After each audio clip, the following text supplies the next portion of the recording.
নমস্কার, আমি সুমন আর আপনারা দেখছেন সুমন অনলাইন ইউটিউব চ্যানেল। যে সকল কৃষকের প্রাকৃতিক দুর্যোগের কারণে আপনাদের চাষের ফসল নষ্ট হয়ে গেছে, আপনারা বাংলা শস্য বীমা প্রকল্পে আপনাদের চাষের ফসলের ক্ষতিপূরণ পাওয়ার জন্য যে বীমা করিয়েছেন সেই বীমার টাকা আপনি কবে পাবেন তা আপনারা খুব সহজেই আপনাদের হাতে থাকা মোবাইলের মাধ্যমেই চেক করে নিতে পারেন। তাহলে চলুন বেশি কথা না বাড়িয়ে আমরা দেখে নিই কীভাবে শস্য বীমা প্রকল্পের কবে আপনি টাকা পাবেন তা কিভাবে চেক করবেন। আমরা বর্তমানে বাংলা শস্য বীমা প্রকল্পের যে মেন ওয়েবসাইট রয়েছে সেই ওয়েবসাইটে রয়েছি। আপনারা কিভাবে আসবেন, আপনারা আপনাদের মোবাইলে গুগল ক্রোম ব্রাউজারটি ওপেন করে নেবেন এবং সার্চ বারে এসে সার্চ করবেন বাংলা শস্য বীমা। লিখে সার্চ করার সাথে সাথে আপনাদের সামনে বাংলা শস্য বীমার যে মেন ওয়েবসাইট রয়েছে তা ওপেন হয়ে যাবে। আপনি যেহেতু মোবাইলের মাধ্যমে করছেন সেক্ষেত্রে এই যে অপশনগুলি রয়েছে তা কিন্তু আপনারা নিচে নিচে পাবেন। আমার যেহেতু সাইডে দেখাচ্ছে, আপনারা সর্বপ্রথমে একটি অপশন পাবেন চেক ইন্স্যুরেন্স কভারেজ। এই যে অপশনটি রয়েছে আপনারা এই অপশনটিতে ক্লিক করে দেবেন। ক্লিক করার সাথে সাথে আপনার সামনে নতুন আরেকটি পেজ ওপেন হয়ে যাবে। এখানে আপনারা লক্ষ্য করবেন previous year search insurance coverage, এই যে অপশনটি রয়েছে আপনারা এই অপশনটিতে ক্লিক করে দেবেন। ক্লিক করার সাথে সাথে নতুন আর একটি পেজ আপনাদের সামনে ওপেন হয়ে যাবে এবং এখানে সেম আগের পেজের মতো চেক ইন্স্যুরেন্স কভারেজ আরেকটি অপশন পাবেন।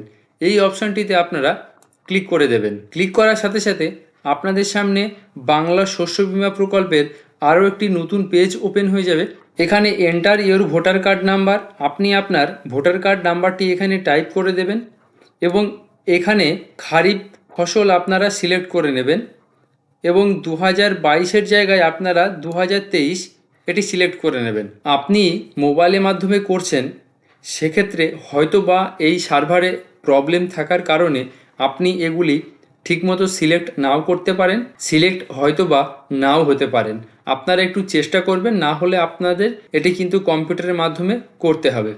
সমস্ত কিছু আপনারা এখানে সিলেক্ট করে নেবেন। এখানে ভোটার কার্ড নাম্বার এবং এখানে খারিফ এবং এখানে 2023 সালটি সিলেক্ট করে নেবেন। সিলেক্ট করার পর এই যে চেক যে অপশনটি রয়েছে, চেক অপশানে আপনারা ক্লিক করে দেবেন। দেখুন, আমরা চেক অপশানে ক্লিক করার সাথে সাথে আমাদের সামনে কিছু তথ্য ওপেন হয়ে গেছে। এখানে ভোটার কার্ড নাম্বার যেটি শো করছে, নাম শো করছে, ডিস্ট্রিক্ট, সমস্ত তথ্য এখানে রয়েছে।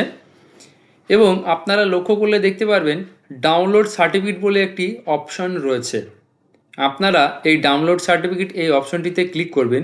ক্লিক করার সাথে সাথে কিন্তু একটি পিডিএফ আপনাদের ডাউনলোড করতে বলবে। আপনারা সেই পিডিএফটি ডাউনলোড করে নেবেন এবং সেই পিডিএফে কি রয়েছে আমি আপনাদের দেখিয়ে দিচ্ছি।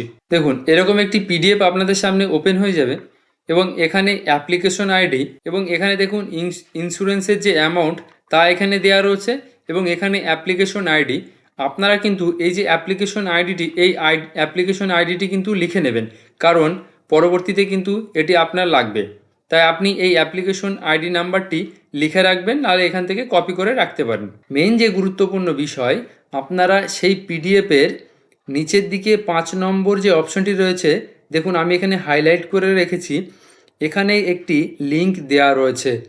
আপনাকে আপনার আবেদনের স্থিতি জানতে গেলে এই লিঙ্কে ক্লিক করতে হবে এবং এই লিঙ্কে ক্লিক করলেই আপনাকে নতুন একটি পেজে নিয়ে যাওয়া হবে, যেটি হলো ইন্স্যুরেন্স কোম্পানির মেন পেজ। আপনাদের আরেকটি গুরুত্বপূর্ণ বিষয় জানিয়ে রাখি, এখানে যে লিঙ্কটি দেওয়া রয়েছে এটি কিন্তু প্রত্যেকের ক্ষেত্রে আলাদা আলাদা হতে পারে, কারণ এক একটি কোম্পানির ভিতরে আপনাদেরকে রাখা হয়েছে, যার কারণে প্রত্যেকের কিন্তু এই লিঙ্কটি এক নাও হতে পারে। তাই আমি এর পরবর্তী স্টেপগুলি কি হতে চলেছে আমি আপনাদের কিন্তু এই পিডিএফের মাধ্যমে বিস্তারিত জানিয়ে দিচ্ছি। আপনারা এই অ্যাপ্লিকেশন নাম্বারটি কপি করে রাখবেন এবং এখানে যে লিঙ্কটি দেওয়া রয়েছে আপনারা এই লিঙ্কটিতে ক্লিক করবেন।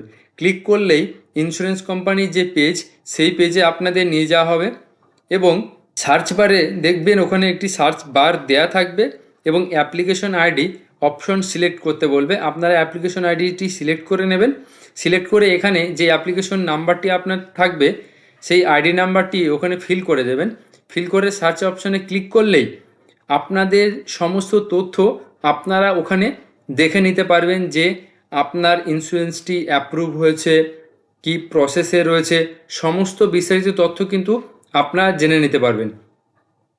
আমি কিন্তু আপনাদের প্রসেসটা কিন্তু আপনাদের পুরোটা জানিয়ে দিচ্ছি, কিন্তু এই যে লিঙ্ক প্রত্যেকের আলাদা আলাদা হতে পারে, তাই আমি পরবর্তী স্টেপটা আপনাদের কিন্তু ভিডিও লম্বা হওয়ার কারণে দেখাচ্ছি না। আমি প্রসেসটা আপনাদেরকে বলে দিচ্ছি, আপনারা নিজে থেকেই করে নিতে পারবেন। আর আপনারা যদি না করতে পারেন তাহলে আমাকে ভিডিওর কমেন্ট বক্সে জানাবেন, পরবর্তী ভিডিওটা আমি কিন্তু সুন্দরভাবে দেখিয়ে দেবো। কারণ আমি দেখাচ্ছি না তার একটাই কারণ, এখানে প্রত্যেক যে লিঙ্কে যাবে এক একজনের কিন্তু এক এক রকম হতে পারে, প্রসেসটা পুরো অন্য হতে পারে। আমি যেটা দেখাচ্ছি হয়তো সেটা নাও হতে পারে, যার কারণে আমি এটা দেখাচ্ছি না আপনাদেরকে। তাহলে আশা করি আপনারা বুঝতে পেরেছেন যে কিভাবে আপনারা আপনাদের বাংলা শস্য বীমা প্রকল্পের যে আবেদনের তার স্থিতি কিভাবে চেক করবেন। আর আপনাদেরকে আরও একটি গুরুত্বপূর্ণ তথ্য জানিয়ে রাখি, বর্তমানে প্রাকৃতিক দুর্যোগের কারণে যদি আপনার ফসলের ক্ষতি হয়ে থাকে, আপনি কিন্তু আপনার সেই ফসলের বীমাটি কিন্তু করিয়ে রাখতে পারেন।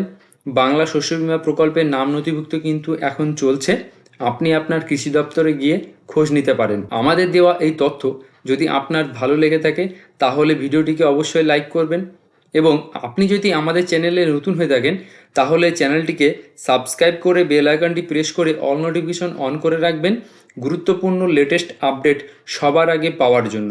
এবং আপনাকে অসংখ্য ধন্যবাদ আমাদের এই ভিডিওটি সম্পূর্ণ দেখার জন্য।